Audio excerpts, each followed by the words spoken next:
practically 99% of tokens and NFTs have been created with the Metaplex standard, and it occupies the same role that ERC20 or ERC721 does in the Ethereum ecosystem. We're not just one of the biggest protocols on Solana, we're one of the biggest protocols in all of crypto, and we're the largest protocol in terms of issuing asset issuance and the creation of tokens and NFTs. Stephen Hess is the founder of Metaplex and director of the Metaplex Foundation. Metaplex created the token and NFT standards on Solana and is now enabling permissionless on-chain token offerings through its Genesis platform. Do you think the meme coin mania kind of on Solana has already had its peak moment? So I think meme coins are here to stay. I will say though, I think we're going to see a lot more than meme coins, and part of the reason we saw so many meme coins is because we had previous administration that basically made it impossible to do anything else. Today's guest is Stephen Hess, the founder of Metaplex and director of Metaplex Foundation. Metaplex provides a standard for tokens and NFTs on Solana and the Solana Virtual Machine, or SVM as we like to call it. It also recently announced Genesis, a new on-chain token offering platform, which we will discuss as well. There's a lot to talk about here, so I'm excited to have Stephen on the show today. Welcome. Thank you. Good morning, Jacquelyn. I appreciate it. Yeah, good morning, good afternoon, wherever you guys are listening in. But essentially, Stephen, I always like to ask our guests to start off. Can you tell us a little bit about yourself and how you even got into this space? Absolutely. So I had the chance to work as part of the Solana Labs team early on and work broadly across the ecosystem in terms of setting up liquid staking and governance and NFTs and the DeFi ecosystem. And Metaplex became a really important project in standardizing the way that tokens and NFTs are created on Solana.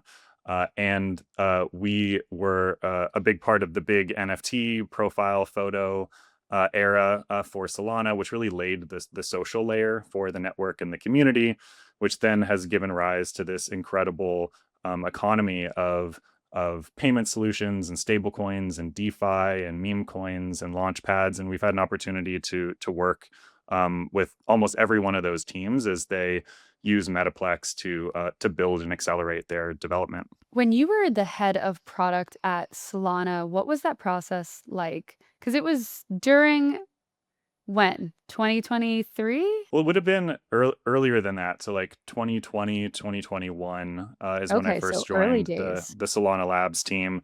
Yeah. But in reality, the team had been working for years before that. When I jumped in, the technical team had proved out the core thesis, which is that you can make a blockchain that works at web scale. I came in as a designer and a product manager, then having the opportunity to take this incredible technology and apply it to a number of these new areas. And so it was really a dream role. And of course, one of the best technical teams that you could imagine working with at the same time. Mhm.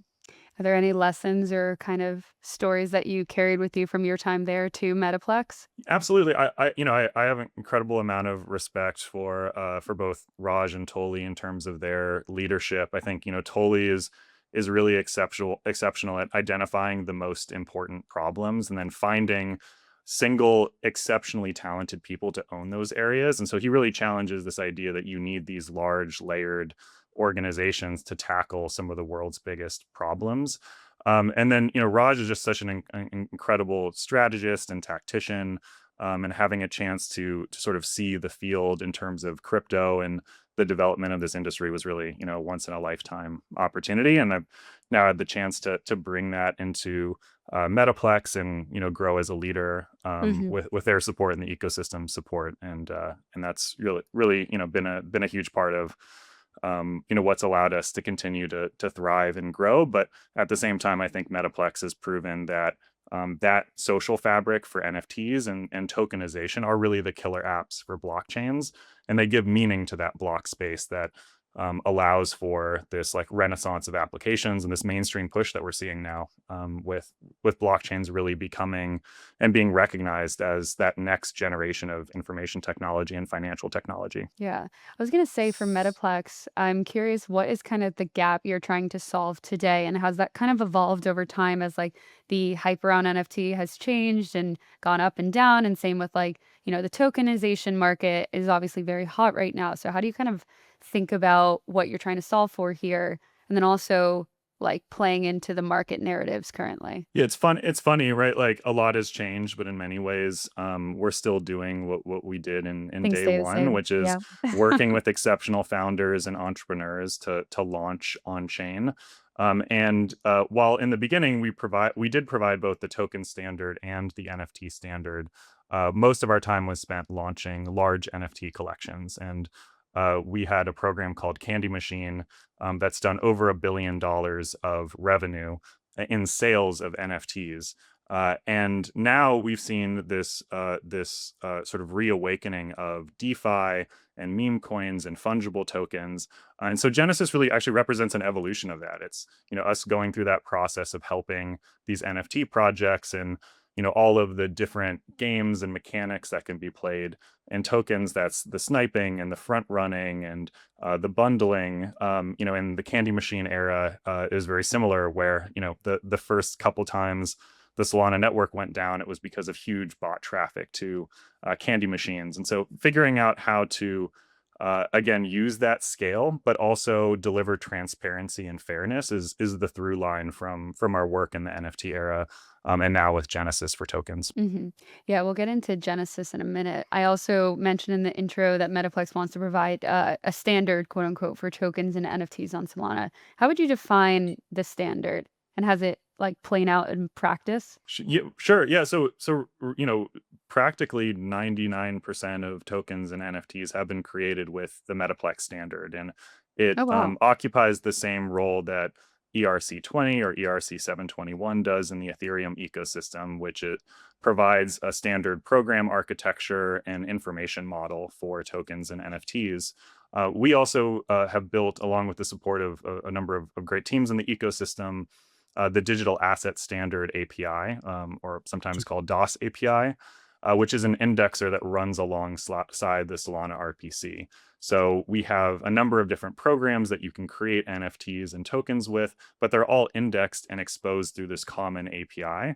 And so that allows us to continue to innovate at the standards layer, while also allowing for that new technology to be made available to application developers and the entire ecosystem. And I think that's something that's often overlooked in terms of what makes Solana unique, is both the technology and the culture of continuing to push innovation and to push the technology forward, and building systems that allow you to do that in an iterative fashion, while maintaining this large decentralized community at the same time. How do you kind of see the standard evolving for tokens on Solana, especially with like the changing landscape and everything going on in the markets? So on the NFT side, we recently shipped a major reinvention of the standard in a program called Core, where we consolidated the core features of the previous NFT standard into a single account. It's 80% more efficient, cheaper to mint, but then also has this very robust plugin system that allows you to do all sorts of interesting things and interactivity with a really clean developer experience. So you have on-chain royalties. Solana is the only ecosystem that provides ubiquitous royalty enforcement for creators. We have a plugin called Execute, which allows an NFT to have a wallet and sign transactions. So like a lot of really interesting AI experiments with NFTs that are agents that are managing liquidity pools or are acting as characters inside of games. And on the token side, we've just seen this incredible expansion of the utilities around the token program, and Genesis specifically allows for on-chain token offerings where there's transparency. You can see the vesting. You have flexibility in terms of what trading venues you're working with and where liquidity migrates. You can get ahead of sniping and front running. And so I think on the token side, the real evolution is in terms of standardizing on-chain token offerings, standardizing the way that you can diligence or underwrite a project so that everyone knows the rules of the game. And I think that transparency concept is really key to us. There's so many different mechanics. We talk to projects all the time, and they have amazing creative ideas for how to make their launch really unique in a way that's best for what they're trying to build ultimately. And so we've built a framework that's both flexible but allows for that transparency. And I think that standardization is going to allow us to really capture the internet capital markets to build this on-chain capital formation economy, being able to launch your startup on chain and And so I think that's really going to be the major theme in terms of token standardization, is everything that's built around the token standard itself. Do you think the kind of token market today is not as transparent as it should be, and this is going to help solve for that? I don't think that would be a controversial claim, right? I think if you I talk to know, but right, if you talk to most people like about crypto, like the first reflexive answer is, "Oh, like crypto is a scam." yeah, It's like a laugh and like, "Oh, you're really into that." That's not everyone, and obviously things are and changing. yeah. I think stablecoins have provided a use case where it clicks for people. They're like, "Oh, okay, like that's a better consumer product that I can understand." But I think that, unfortunately, like every time there is a project where someone is rugged or it's a scam, or even if the project is well intentioned and they just Mhm, make a mistake in terms of how the token was launched, that sets us back. It sets the industry back in terms of trust. And so, we obviously see a really compelling and exciting future for this economy, but it's going to require teams and the market really demanding these types of solutions and solving that trust and transparency issue. mhm. Yeah, I was gonna say, I feel like a lot of times people say, the industry is extremely transparent because you could look up anything on the blockchain, but then on the flip side, it's called also like you could have this force of anonymity where you don't know who the team is behind a token, or you don't know kind of like the distribution of something or whatever it may be. There's definitely a lot of elements at play here. That's why I kind of asked the question like that. But to your point, yes, there's definitely a lot of work to be done. And I think another question I had for you is like, in regards to token launches today, why are they broken? Like, why has the initial system or infrastructure not been set up for success where these token launches could be successful and also beneficial to, the retailer, anyone who gets involved, where we don't have to worry about sniping or any of these things? Is it just because it's fully, decentralized and open that like the markets were allowed to run free, or was there another reason? I will say that I don't think all token launches are broken. I do think that platforms like Pump Fun or Believe or Radium Launch Lab have made a tremendous progress in standardizing token launches for specific types of products. And I think that's actually consistent with the theme that we're seeing, which is people want to know the rules of the game. So one of the reasons Pump is, I think, so like accessible is that you understand the mechanics of it. And yes, there are games that are being played, but like you understand the game space. It's for, I think, these larger projects where they have custom requirements, they're launching on their own at their own website. They have token holders that are investing contracts. They want to pull off airdrops. They have, they're managing liquidity out into different types of pools. Maybe they're talking with market makers and exchanges. It's that process where I think you end up losing that reliability. And the teams, this is a one-way door. Most founders will do this once, if they're successful, maybe a handful of times through their career. And you really have to get everything right. And that includes making sure that all participants have the relevant information. Because again, even if you're well intentioned, if someone feels as if that there was a group that had an edge, that can really break the entire trust and momentum of a project in those early stages. Mhm. Do you think trust could be rebuilt and or a token launch can be rebuilt if it didn't go as well as initially planned? Yeah, 100%. I really do think, crypto is brutal, right? Like crypto Twitter, and rightfully so, right? We've seen so many of these rugs, and there has been this like immune system that's been built for outsiders that come in and are extracting. But I do think we've seen that crypto Twitter is also like very like we'll switch very quickly when they see a founder jumping in, acknowledging issues and showing that confidence. I think that's true with startups in general. Is like good entrepreneurs know that when you face adversity, that's an opportunity to show who you are and what you're made out of, and sort of persevere and persist through that. And so absolutely, I think like projects definitely can bounce back in a big way. In fact, that's what makes crypto so dynamic, is like you really do see projects that are able to change their destiny with hard work and focus. And in terms of tokenomics, do you have any opinions on how they should be structured? Does Metaplex provide that in the standard, or I'm curious how you think about that. Yeah, we see a lot of hands. Like, so, there've been millions of tokens a month get minted with the protocol, and we're connected to basically every app and large team that you can imagine. And so we've definitely built up so an understanding of the common do's and don'ts. Ultimately, I think like the tokenomics are need to be designed for the project and for their goals. And so, there are some projects that have longer technology milestones where they're looking for longer term, more durable capital that's going to give them an opportunity to really play out and prove an initial thesis. And you have other projects that are really momentum and community oriented. Maybe it's a game where the token actually plays a role in the product itself that want to take a very community forward approach to their distribution. And so, when we think about tokens, it's like it's kind of, and NFTs too, like these are really sort of foundational primitives. And so, if you're doing a meme coin or a celebrity token or a DeFi project or an RWA, you're going to take a different strategy. And, that's part of what we hope to be able to share. And, having seen a lot of these mistakes, be able to help that next team sort of take that and do better with it. Hmm.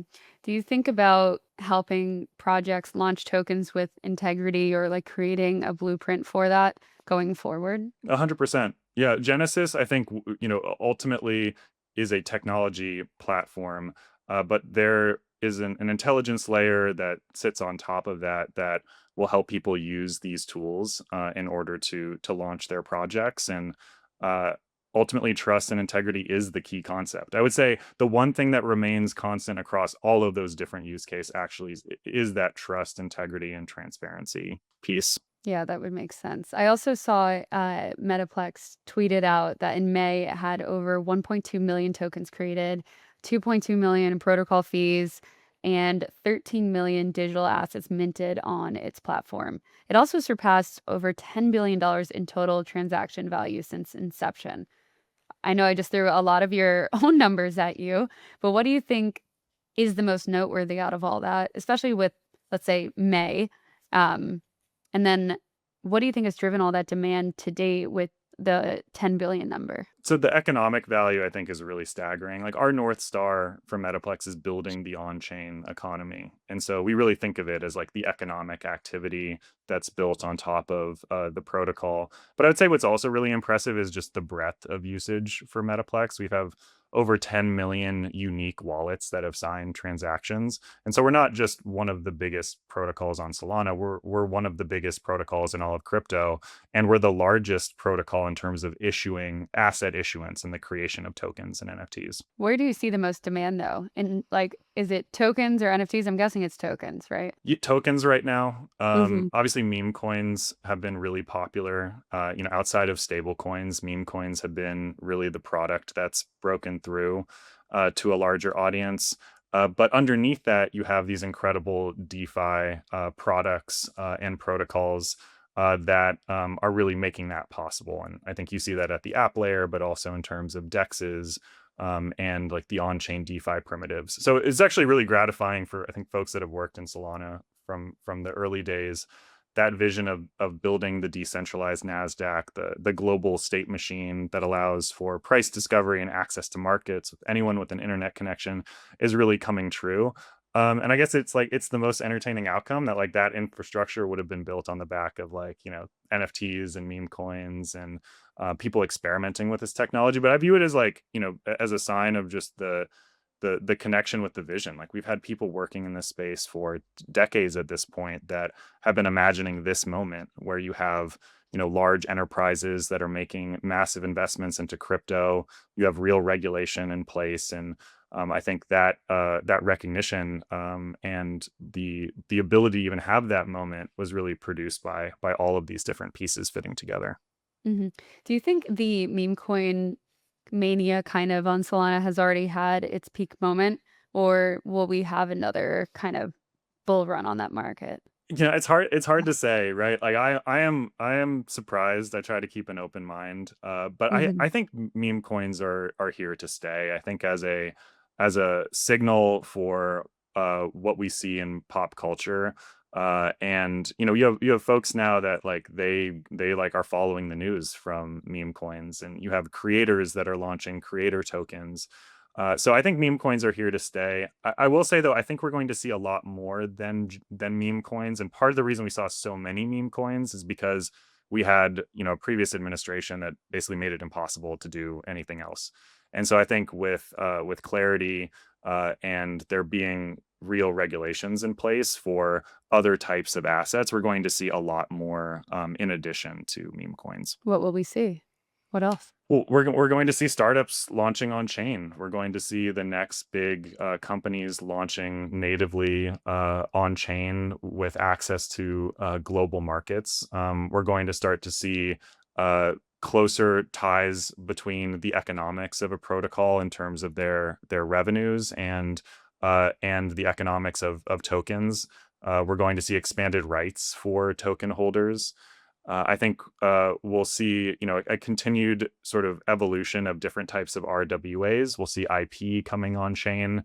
We'll see, tokenized stocks and like and bonds and money market funds. Stable coins are going to be continue to be a huge trend.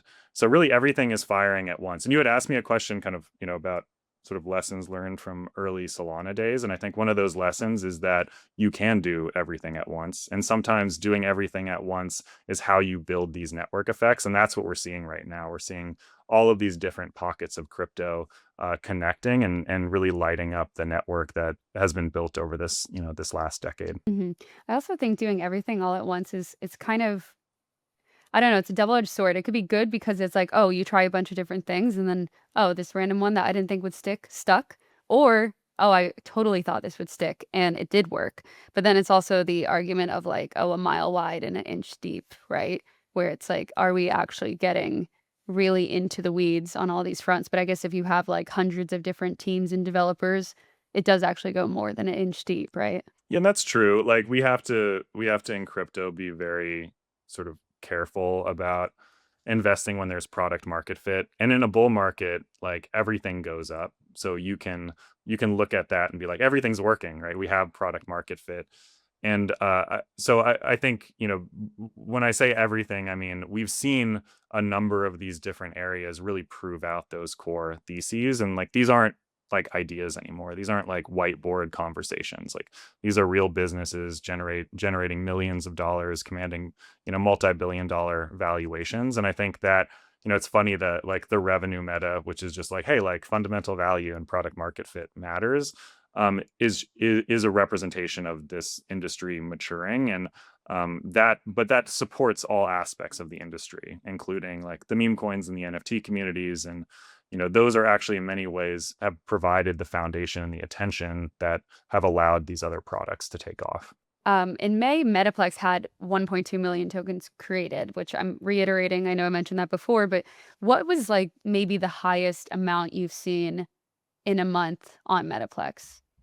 A rough estimate, if you don't have the exact. 'Cause I'm just wondering like what the differentiation is between like the crazy like meme coin cycles to like it's still, active, but it's not as crazy as it was once. Yeah, like the peak I'm looking here, January 2025 was 1.7 million.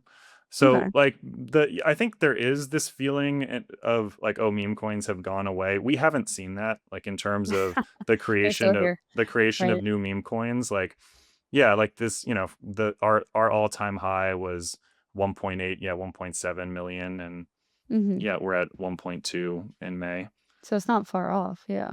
No, and I think the audience is growing, right? Like maybe these things feel like they're kind of waxing and waning on a relative basis, but I do think we're seeing like really meaningful growth in terms of the number of people that are participating in crypto, especially as it's kind of being re-legitimized through policy making. I think that's like given a green light to people both on the institutional side, but in retail to understand like this is a real thing and this is a real trend and something that people should be participating in. Yeah. Do you ever feel like it's oversaturated, within the token market? Yeah, there's this question which is like, okay, are you going to have like return dispersion where there's just too many tokens? And I think if you view the capital side is this like fixed quantity, then sure, you would reach that conclusion. But we're seeing growth in both areas.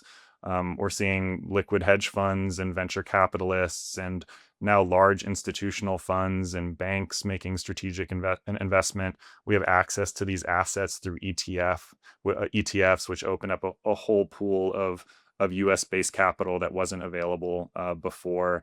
I don't think so. I mean, I'm eternally like a growth mindset, play positive sum games, and I think that projects would that I would recommend they're focusing on their customers, their product market fit, like growing the value that they're producing, and and understand that that is going to be the difference maker between a 0 or a 1, as opposed to like what is kind of happening in the larger markets. Yeah.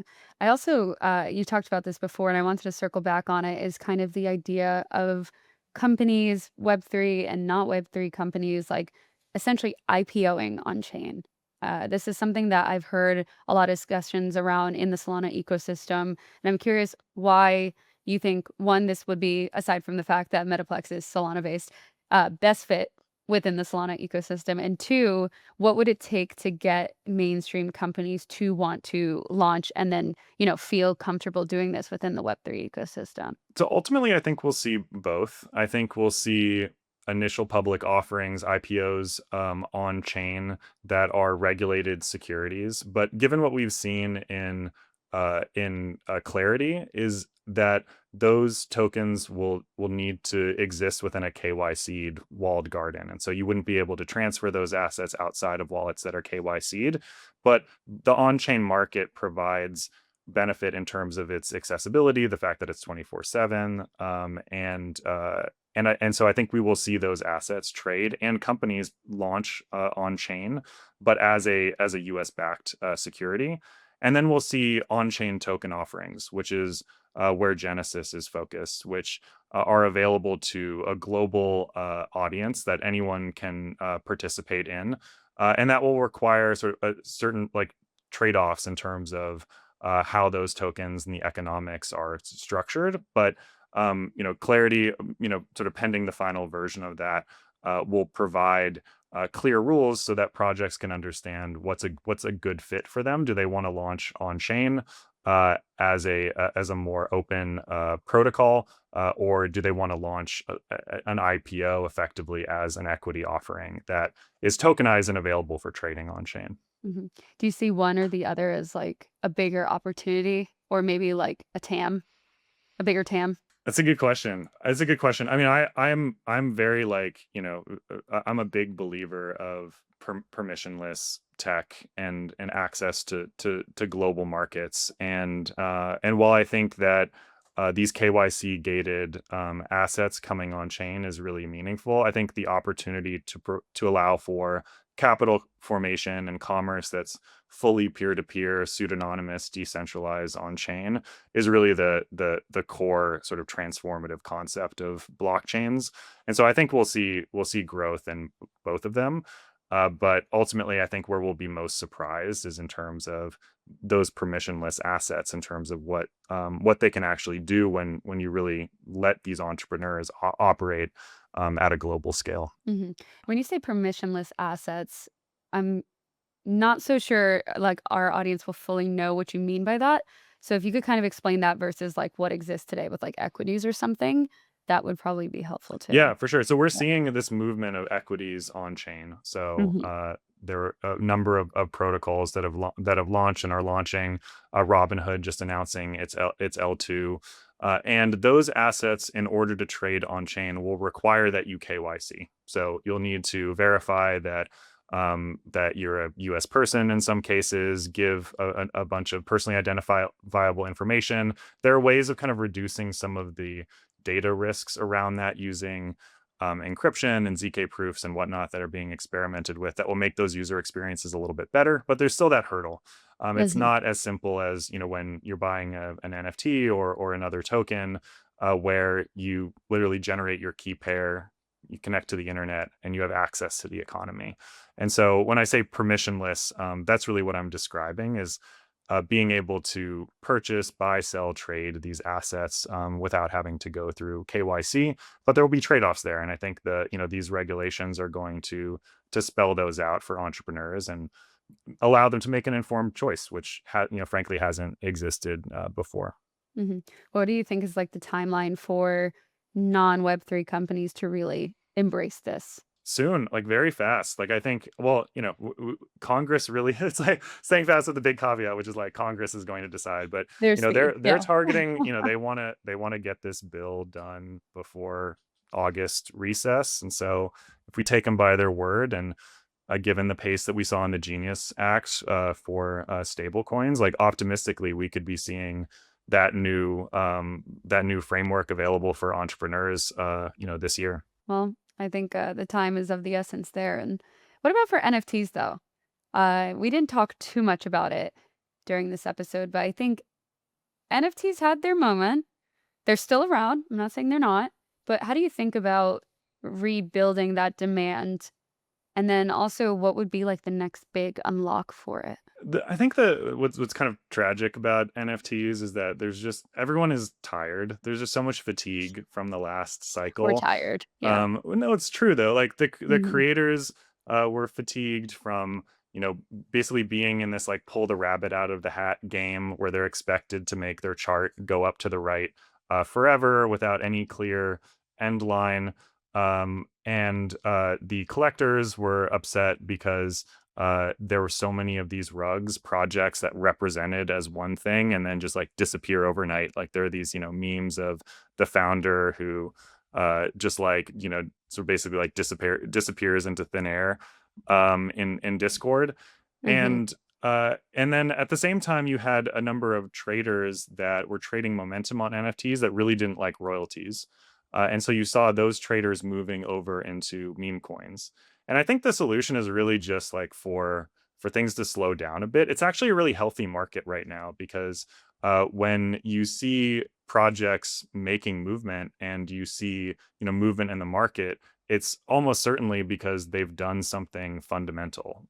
And we still have incredible creators like Play Solana and Portals and Public that are putting out NFTs and building communities, and they're taking their time with it. And it really is a person by person type of project where the secret to NFTs is understanding that they're on-chain communities, and that you really in the early days should be ignoring the price action completely and just focusing on the core of your community and getting that like next incremental person in, and then having an opinion about what type of community that you're trying to build. Like what Hmm. is the shared mission or goals or affinity? You see this with Solana Monkey Business, which is filled with Solana creators and developers and is like one of the best scenes if you're building in the space. Or with Mad Lads, which is the community for the backpack exchange and wallet. And so, if I was an NFT creator, like I would be looking to those projects, thinking about the type of community that I want to build, and then focus on that and figure out a way of then working with that group to like improvise and riff and evolve that community over time. So I still believe in NFTs. I'm still buying NFTs. And there are these really exceptional communities that are still there and have been here for years. And in fact, we're really the foundation for this boom in meme coins in terms of like being those social groups that have kind of created those waves in the space as well. So those communities are there. They don't draw the same types of headlines, but in a way, I think that's actually healthy. And now I think the space is an opportunity to rebuild on its own fundamentals, which is the importance and the power of these on-chain communities. Hmm. Which NFTs are you buying? Yeah, well, the ones I just mentioned. So, Play Solana, Okay. Portals, Robbie Shillstone from Hmm. from Public. These are all great projects that use Metaplex, and that we have a chance to support. Um, yeah, I mean, I'm still shopping for my Galactic Gecko, Genuine Articles, another incredible founder. So yeah, it's funny. I'm like I like surf the NFT boards on Tensor and some of these other apps, Right. pretty much every day. And but like we love this stuff. But Amazing. the point is like NFTs never went anywhere. Like these communities are still there. But Hmm. the speculation and the huge kind of ups and downs have settled out. And I think, in many ways, that's an opportunity. Yeah, for sure. I also want to ask you, like, what do you think is kind of like the secret sauce or the main components to building a quote unquote good product in this industry? I feel like there's a lot of ways to do things wrong, but then there's also a bajillion ways you could possibly do things right. Um, Especially within the Solana ecosystem, I think, because you probably are so tapped in on that front.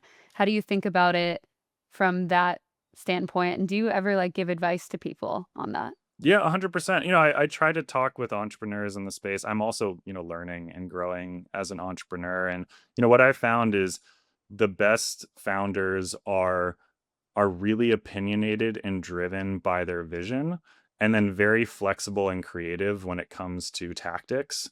And Mm, so my recommendation for anyone building in the space is to find the problem set, and even above that, find the customer segment or the group of people, if you want to think of it that way, that you would be excited to get up every morning and like work till it's dark, in their service, and mm, then be a hawk for emerging technology and tools and platforms. And it's really at the intersection of those two. I think founders actually pivot way too often on their vision and then not fast enough on the tactics. Especially as we're seeing the emergence of new AI technology, like the tools, like the shape of how you can build products is radically transforming. But having that persistence and that dedication to really understand a problem set and a segment of the market is compounding, because every time you fail, it's actually not failure. You get to take that insight and put that into your understanding of the field, and that lets you then take that next moment. And all you really need is to be able to kind of live on that edge and be able to see that next, 0 to 100 product opportunity. And that takes time and consistency and patience. yeah, no, 100%. Steven, my last question typically is, can you leave us with a piece of advice? But I think you kind of already did that. Yeah, stay focused. Like, don't be discouraged. Find something that you're passionate about, and get after it. And I think for crypto founders specifically, maybe what I'll say is that if it feels crazy and overwhelming and dramatic, then oftentimes that's a sign that it's working. So don't be Love that. discouraged, right? Figure out, be intellectually honest and interrogating yourself, and be willing to sort of make mistakes and learn from those mistakes, but don't let that slow you down. And understand that that is in fact part of the process. And Metaplex itself is very much a work in progress, and we try to keep that day one energy into everything that we do as well. I love that. Amazing. Well, thank you so much for coming on today. Appreciate it. Thank you, Jacqueline. It was awesome.